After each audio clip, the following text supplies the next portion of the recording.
আসসালামু আলাইকুম ওয়া রাহমাতুল্লাহি ওয়া বারাকাতুহু নাহমাদুহু ওয়া নুসাল্লি আলা রাসূলিহিল কারীম আম্মা বাদ। দেশ এবং প্রবাস থেকে যে যেখান থেকে পবিত্র কোরআনুল কারীমের সংক্ষিপ্ত আলোচনা শ্রবণ করতেছেন সকলকে উদাত্ত আহ্বান করব, আপনারা সকলেই আমলের নিয়তে শ্রবণ করবেন ইনশাআল্লাহ। তো আমি আজকে আপনাদের খেদমতে পবিত্র কোরআনুল কারীমের 19 পারা সূরা নমল এর 15 নং আয়াত থেকে 19 নং আয়াত পর্যন্ত সংক্ষিপ্ত আলোচনা করব ইনশাআল্লাহ। অত্র আয়াতের মধ্যে আল্লাহ সুবহানাহু ওয়া তাআলা বলেন, ওয়ালাকাদ আতাইনা দাউদা ওয়া সুলাইমানা ইলমা, অবশ্যই আমি হযরতে দাউদ আলাইহিস সালাম এবং হযরতে সুলাইমান আলাইহিস সালামকে ইলম শিক্ষা দিয়েছিলাম। وقال الحمد لله, তারা উভয়ে অর্থাৎ হযরতে দাউদ আলাইহিস সালাম এবং হযরতে সুলাইমান আলাইহিস সালাম বললেন, প্রশংসা তো আল্লাহরই, আল্লাযী ফাদ্দালানা আলা কাসীরিন মিন ইবাদিহিল মুমিনিন, আল্লাহ অসংখ্য মুমিন বান্দাদের মধ্য থেকে আমাদেরকে সম্মানিত করেছেন, মর্যাদা দিয়েছেন, মনোনীত করেছেন, নির্বাচিত করেছেন। ওয়ারিসা সুলাইমান ওয়া দাউদ, আর হযরতে সুলাইমান আলাইহিস সালাম ছিলেন হযরতে দাউদ আলাইহিস সালামের উত্তরাধিকারী। وقال يا أيها الناس, সুলাইমান আলাইহিস সালাম মানব জাতিকে সম্বোধন করে বললেন, হে মানব মণ্ডলী, উল্লিমনা মানতিকাত তাইর, আমাকে পাখির ভাষা শিক্ষা দেওয়া হয়েছে। ওয়া উতিনা মিন কুল্লি শাই, এবং আমাকে দেওয়া হয়েছে সব কিছুই। আমার প্রিয় ভাইরা, পর্দার অন্তরালের মা ও বোনেরা, এই সুলাইমান আলাইহিস সালাম কে তার একটু পরিচয় দেই।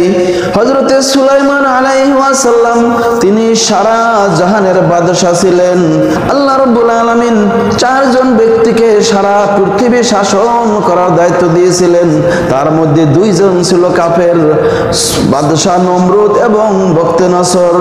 আর মুসলমানদের মধ্যে ছিলেন 2 জন, তিনি ছিলেন হযরতে সুলাইমান আলাইহিস সালাম এবং বাদশাহ জুলকারনাইন। আমার প্রিয় ভাইরা, আল্লাহ রাব্বুল আলামিন হযরতে সুলাইমান আলাইহিস সালামকে যে ক্ষমতা দান করেছিলেন, তিনি আল্লাহ রাব্বুল আলামিনের কাছে ক্ষমতা চেয়েছিলেন। পবিত্র কোরআনুল কারীমের 23 পারা সূরা সাদ এর 35 নং আয়াতের মধ্যে এই বিষয়টি উল্লেখ রয়েছে। ক্বালা রাব্বি গফিরলি, সুলাইমান আলাইহিস সালাম বললেন, হে আমার মালিক, হে আমার রব, আপনি আমাকে ক্ষমা করুন।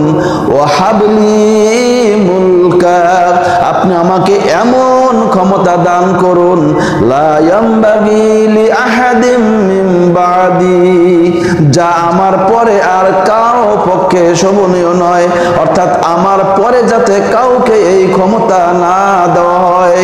ইন্নাকা আনতাল ওয়াহ্হাব, নিশ্চয়ই আপনি তো দাতা। আমার প্রিয় ভাইরা, পয়গম্বররা যখনই দোয়া করেন আল্লাহ রাব্বুল আলামিন সেটা কবুল করে থাকেন।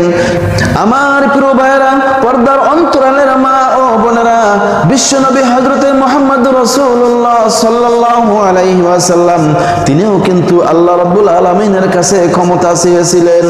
যখন মক্কার কাফেররা তাকে নির্যাতন করত, নির্যাতন সহ্য করতে না পেরে আল্লাহ রাব্বুল আলামিনের হুকুমে যখন মদিনায় সফর করার জন্য নির্দেশ দিলেন, যাওয়ার পথে তিনি তার কাছে প্রার্থনা করলেন, ওয়াকুর রাব্বি আদখিলনি মুদখালা সিদক, হে আমার প্রতিপালক, আপনি আমাকে প্রবেশ করান সত্য সহকারে। ওয়া আখরিজনি মুখরাজা সিদক, এবং যখন আপনি আমাকে বের করবেন সত্য সহকারে। ওয়াজআলনি মিন লাদুনকা সুলতানান নাসীরা, আর আমি যাতে নেতৃত্ব দিতে পারি রাষ্ট্র পরিচালনা করতে পারি, সে ব্যাপারে আপনি আমাকে সাহায্য করুন।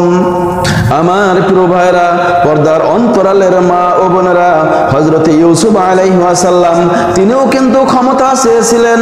আল্লাহ রাব্বুল আলামিন পবিত্র কোরআনুল কারীমের 13 পারা সূরা ইউসুফ এর 55 নং আয়াতের মধ্যে বলেন, ক্বালা জাআলনি আলা খাজাইনিল আরদ। ইউসুফ আলাইহিস সালাম বললেন, আপনি আমাকে সারা মিশরের দায়িত্ব দিন, অর্থাৎ অর্থমন্ত্রীর দায়িত্ব আপনি আমাকে দান করুন। ইন্নী হাফিজুম আলিম, নিশ্চয় আমি এ ব্যাপারে অভিজ্ঞ এবং সংরক্ষণকারী।